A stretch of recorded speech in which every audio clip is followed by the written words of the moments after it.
예, 안녕하십니까. 미국교수 유병태입니다. 약간은 오랜만이죠. 앞에 주에는 학교 중간고사가 있어가지고 시험을 치렀습니다. 자, 오늘은 채권총론 책임재산 보전 방법 중에서 채권자 취소권 조금 남았죠. 송덕수 교수님 교과서 278페이지 보겠습니다. 278페이지. 피고는 채권자 취소권에 있어서 피고는 수익자 또는 전득자를 대상으로 한다라고 이야기했고, 그 취소 대상은 채무자와 수익자 사이의 법률 행위를 취소 대상으로 한다라고 했는데, 행사의 범위 봅니다. 행사의 범위, 채권자 취소권에 있어 취소의 범위는 취소 채권자의 채권액을 표준으로 한다는 거. 따라서 다른 채권자가 있더라도 원칙적으로 자신의 채권액을 넘어서 취소하지 못한다. 자기 권리 행사하는 거니까 그렇죠. 따라서 사회행위가 채무자가 한 법률행위인 사회행위가 가분적이면 채권 보존에 필요한 범위 내에서 일부 취소를 하여야 한다는 것. 그러나 그 목적물이 불가분이거나 불가분물이거나 또는 분할 취소가 부적당한 특별한 사유가 있는 경우, 또는 다른 채권자가 배당 참가를 신청할 것이 분명한 경우에는 그 채권액을 넘어서 취소권 행사할 수 있다는 것. 따라서 이런 것들은 그때그때 상황에 따라서 판단을 해야 될 것입니다. 그 정도 하시고 280페이지를 보시면 그 밑에 두 줄, 채권자 취소권이 행사되면 원칙적으로 원상 회복으로서 사회행위의 목적물을 채무자에게 반환하여야 한다. 즉 원물 반환이 원칙이라는 거죠. 근데 원물 반환이 불가능하거나 현재의 곤란한 때에는 원상 회복 의무 이행으로서 목적물 가액 상당을 배상하여야 한다는 것. 근데 가액 배상을 한정함에 있어서 그 가액은 수익자가 전득자로부터 실제로 수수한 대가와는 상관없이 사실심 변론 종결시를 기준으로 판단해야 된다는 거. 당연하겠죠. 일단 변론 종결시가 객관적인 기준 시점이 된다는 거. 그 다음에 중간 좀 보시면 이때 원물 반환이 불가능한 데에 대하여 수익자 등의 고의가실은 묻지 않는다는 거. 어쨌든 수익자의 고의가실이 있든 없든 상관없이 원물 반환이 불가능하게 됐다면 그 목적물 가액 상당을 배상하게 해야 된다라는 거. 그 정도 하시고, 이쪽은 조문은 406조에 있는데 나머지는 다 판례 이론으로 하는 겁니다. 물론 이 판례들이 사회행위가 되냐 안 되냐 그런 것들도 판례에 의해서 하는 것이고, 따라서 민법 전 범위와 관련되는 것들이죠. 따져보면은 287페이지 보시면은 채권자 취소권 행사의 효과, 채무자의 일반 재산으로의 회복이 있다. 즉 채권자 지속권 행사의 효과는 모든 채권자를 위하여 효력이다. 즉 책임재산 보전 방법이죠. 따라서 수익자 또는 전득자로부터 받은 재산이나 이익은 채무자의 일반 재산으로 회복되고 모든 채권자를 위하여 공동담보가 된다는 것. 따라서 취소채권자가 자기에게 인도하도록 한 경우에도 그 취소 채권자에게 우선 변제권이 주어지는 것은 아니라는 거. 모든 채권자들에 대한 공동담보, 채무자 일반 재산으로서 책임 재산이 되기 때문이라는 거. 그런데 사실상 우선 변제를 받을 수 있습니다. 그러나 변제를 받으려면 또 집행권에 기하여 강제 집행을 해야 되고, 다만 상계 즉상 상계 요건 등을 갖추고 있다면 상계를 함으로써 다른 채권자에 비해서 사실상 우선 변제받는 효과를 누릴 수는 있다는 겁니다. 법률상 우선 변제권이 있다 없다 하고 사실상 우선 변제권이 있다 없다는 일단은 별개의 문제입니다. 유치권, 물권으로 보면 유치권은 우선 변제권이 없습니다. 그러나 유치권에 담보되는 피담보 채권이 변제될 때까지 변제될 때까지 그 유치 대상 목적물에 대해서 점유 이전을 거절할 수 있기 때문에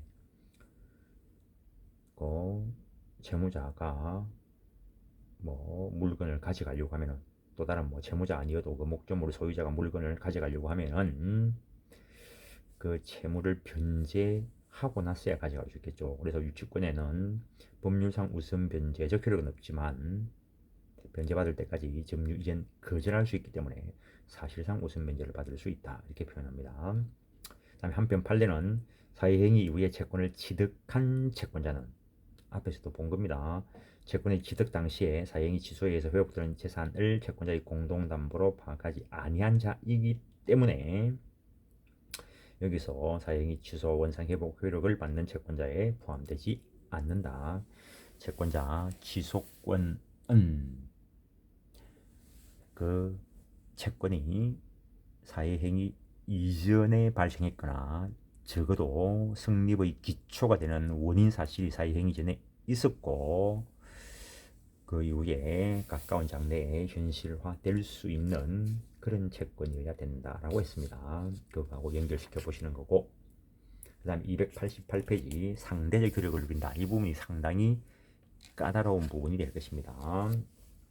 취소의 효력은 채권자와 수익자 사이 또는 채권자와 전득자 사이에서만 발생하고 채무자나 그 이외의 제3자에게는 미치지 않는다는 거.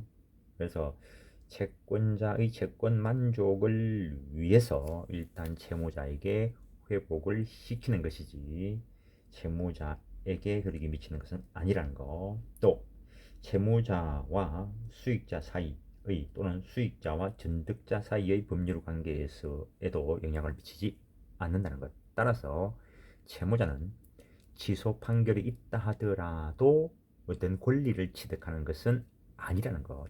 취소 채권자, 그런 채권자들을 보호하기 위한 것이라는 것. 그리고 채권자가 변제받은 나머지는 수익자와 전득자에게 귀속한다는 것. 다만 채무자는 수익자나 전득자의 손실이 있게 된 고거는 부당이득한 것이기 때문에 수익자 등은 그 범위에서 채무자에 대하여 부당이득 반환 청구할 수 있다라는 것. 판례에 의하면 재산을 반환한 수익자도 채권자 중 1인인 경우, 그래서 채권자이면서 채무자 소유 부동산을 매입한 그런 자일 수도 있죠. 그 매매가 사회행위가 되면은 그것이 취소되어 있을 때 이 사람은 수익자임과 동시에 그 이전부터 채무자의 채권자였죠. 그때 그 수익자가 가액 배상을 할 때 수익자 자신도 채권자임을 이유로 채권액 중 자기 채권에 대한 안분액의 분배를 청구하거나 배당 요구권으로 원상회복 청구와 상계를 주장하여 그 안분액의 지급을 거절할 수는 없다. 요걸 상계를 인정해버리면 채권자 취소권의 효력이 무의미하게 될 우려가 있습니다. 그래서 이런 상계는 허용되지 않는다는 거. 그리고 채무자에게 가액배상금 명목의 돈을 지급하였다는 점을 들어 채권자 취소권을 행사하는 채권자에 대해 이를 가액배상에서 공제할 것도 주장할 수 없다는 거. 이것도 인정해버리면 취소채권자의 취소권 행사가 의미가 없어지게 되겠죠. 그러나 그도 집행권원을 갖추어 강제집행 절차에서 배상 요구할 수는 있다. 당연한 이야기죠. 일단은 취소에 의해서 형식적으로나마 채무자에게 복귀된 그런 재산에 대해서 별도의 집행권을 가지고 집행할 수 있는 것은 당연한 거죠. 그런가 하면 수익자가 채권자 취소권을 행사하는 채권자에 대해 가지는 별개의 다른 채권을 집행하기 위하여 그에 대한 집행을 가지고 위 채권자의 수익자에 대한 가액배상 청구를 압류 전부 명령받는 것은 허용된다. 당연한 이야기죠. 이 경우에는 취소 채권자에 대한 채권을 가지고 있는 거죠. 그러니까는 이 채권자에 대해서는 취소 채권자가 채무자가 되는 거죠. 따라서 거기에 대해서 압류, 전부 압류, 추심할 수 있는 것은 일반 법리상 당연한 이야기입니다. 그 다음 단락 보시면 판례는 저당권 설정 행위 등이 사회행위에 해당하여 채권자가 저당권 설정자를 상대로 제기한 사회행위 취소 소송에서 채권자의 청구를 인용하는 판결이 선고되었다 하더라도 이러한 사회행위 취소는 판결의 효력은 해당 부동산의 소유권을 이전받은 자에게는 미치지 않는다. 저당권 말소가 된 것이고 그 관련되는 수익자하고만의 관계에 있는 것이지 다른 제3자에게는 효력을 미치지 않는다. 그거 확인하는 것입니다. 저당권에 설정되어 있는 부동산이 사회행위로 양도된 경우 부동산 가액에서 저당권의 피담보 채무액을 공제한 잔액의 한도에서 그 양도 행위를 사회행위로 취소하고 가액의 배상을 구할 수 있다는 법리는 저당권 설정 등이 사회행위로 인하여 취소된 때에도 마찬가지다라는 것. 그 정도 하시고 290페이지 보겠습니다. 부동산에 관하여 그 두 번째 문장 부동산에 관한 소유권 이전의 원인 행위가 사회행위로 인정되어 취소된 경우에 부동산 소유권 관계는 어떻게 되는가? 앞에서 이야기했죠. 형식적으로는 채무자에게 복귀될지 모르겠지만 채무자에게 취소권의 효력이 미치는 것은 아니고 그래서 효력이 상대적이라고 이야기했죠. 그래서 실제 소유자는 여전히 수익자로 봐야 됩니다. 판례는 그러한 경우에 사회행위 취소의 효과는 채권자와 수익자 사이에서 상대적으로 생길 뿐이어서 사회행위 취소가 되더라도 그 부동산은 여전히 수익자 소유이고 다만 채권자에 대한 관계에서 채무자의 책임자산으로 환원되어 강제 집행을 당할 수 있는 부담을 지고 있는데 지나지 않는다. 그래서 이게 물권법하고 연결되는 아주 중요한 판례가 있습니다. 근데 그냥 단순하게 예를 들겠습니다. A 소유의 토지와 A 소유의 건물을 동시에 C라는 사람이 매수를 해서 이전 등기를 다 했습니다. 그때 A에 대한 채권자가 A와 C 간의 건물 매매만 사회행위로 취소를 했다고 봅시다. 그럼 등기는 집행을 위해서 건물에 대한 등기가 채무자인 A한테 복귀가 될 겁니다. 그럼 형식적으로 외관상으로 보면은 토지와 지상 건물이 동일인 C 소유로 되어 있다가 건물만 취소가 되어 가지고 건물 등기가 A한테 복귀가 됐습니다. 외관상 보기에는 토지와 지상 건물이 동일인 소유에 속했다가 어떤 연유로 의해서 달라진 것처럼 보이지만 실질적으로 건물 소유권이 수익자인 C에게 있다 했습니다. 그래서 그런 경우에 법정지상권이 인정되지 않는다. 그런 판례가 있습니다. 그 정도 하시고 따라서 채무자가 사회행위 취소로 그 등기 명의를 회복한 부동산을 제3자에게 처분하더라도 그것은 무권리자의 처분에 불과하여 효력이 없다라는 거. 참 나쁜 채무자죠. 실제로 자기가 법상 권리를 취득한 바가 없는데 등기부상 자기 이름으로 된 것을 기화로 다른 사람한테 팔아치웠다는 거죠. 그리고 등기까지 이전해 줬다는 거죠. 그렇게 무권리자의 처분이기 때문에 그로 매수한 사람은 어떠한 권리도 취득할 수 없다. 그래서 등기에 공신력이 없다. 그런 말들이 아주 중요한 말이 됩니다. 채무자로부터 제3자에게 맡겨진 소유권 이전 등기나 이에 기초해 순차로 맡겨진 소유권 이전 등기 등은 모두 원인 무효 등기로서 말소되어야 한다. 이 경우 채권자 취소 채권자나 제407조에 따라 사행위 취소와 원상 회복의 효력을 받는 채권자는 채무자의 책임자산으로 지급되는 그 부동산에 대한 강제 집행을 위하여 위와 같은 원인 무효의 등기 명의를 상대로 그 등기의 말소를 청구할 수 있다는 것. 그 정도 하시고 293페이지를 보겠습니다. 채권자 취소권의 소멸. 채권자 취소권은 채권자가 취소 원인을 안 날로부터 1년, 법률행위가 있은 날로부터 5년 내에 행사해야 한다. 406조에 규정되어 있는데 요거 제척기간이라는 거 여기서 그 한 두세 줄 내려오시면 여기서 1년 또는 5년의 기간은 소멸시효 기간이 아니고 제측기간이라는 거. 그래서 소송이 제기되면은 요거는 법원의 직권조사 사항이 되고 그 중에 어느 하나가 만료되면 빨리 만료된 그때 채권자 지속권은 더 이상 행사할 수 없는 권리가 된다는 거. 1년의 채측기간 기산점이 되는 채권자가 취소 원인을 안날이라 하면 채권자 지속권의 요건을 안날, 즉 채무자가 채권자를 해함을 알면서 법률 행위를 한 사실을 채권자가 안때를 의미한다 할 것인데, 이때 단순히 채무자가 재산 처분 행위를 하였다는 사실을 아는 것만으로는 부족하고, 구체적인 사회행위의 존재를 알고 나아가 채무자가 사회의사가 있었다는 사실까지 알 것을 요한다. 그래서 요 1년이 실제 있었던 날 5년보다 뒤에 도래할 수도 있습니다. 그때는 물론 5년 된 날에 소멸되겠지만, 채권자가 수익자나 전득자의 악의까지 알아야 되는 것은 아니다. 채무자의 악의가 있었다는 사실까지 알면 된다는 것. 그리고 법인이 그 대표자의 불법 행위로 인한 손해배상 청구권을 피보전 권리로 하여 채권자 지속권을 행사하는 경우에는 취소 원인을 안날을 판단하는 때에는 불법 행위로 인한 손해배상 청구권에 관한 단기 소멸시효 기산점을 판단할 때와 마찬가지로 294페이지 법인의 이익을 정당하게 보전할 권리를 가진 다른 대표자, 임원 또는 사원이나 직원 등이 안날을 제적기간 기산점으로 삼아야 한다는 거. 그 정도 하시고 성독수 교수님 교과서 계속 보고 있습니다. 294페이지 밑에 단락 보겠습니다. 사회행위가 있은 후 채권자가 취소 원인을 알면서 피보전 채권을 양도하고 양수인이 그 채권을 보존하기 위하여 채권자 지속권을 행사한 경우에는 그 채권의 양도인이 취소 원인을 안날을 기준으로 제측기간 도가 여부를 판단하여야 한다라는 거. 그 정도 하시고 295페이지 5년의 제측기간 기산점이 되는 법률행위가 있은 날은 사회행위에 해당하는 법률행위가 실제로 이루어진 날을 가리킨다는 것. 다음 단락 295페이지입니다.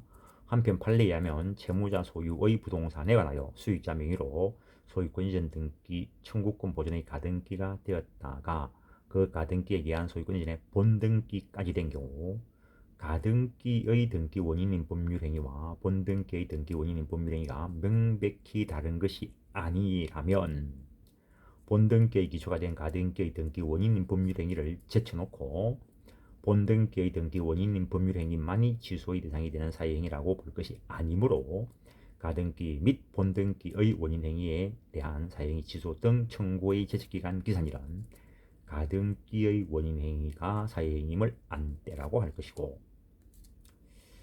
그리고 한 4줄 내려오시면 따라서 가등기 및 본등기의 원인행위에 대한 사회행위 취소 등 청구의 제척기간 기산일은 가등기의 원인행위가 사회행위임을 안때라 할 것인 바 가등기의 원인행위가 사회행위임을 채권자가 안때부터 1년 내에 가등기의 원인행위에 대하여 취소의소를 제기하였다면 본등기의 원인행위에 대한 취소 청구는 그 원인행위에 대한 제척기간이 경과한 후라 하더라도 적법하다는 거. 그 다음에 297페이지 밑에 세 줄 보겠습니다.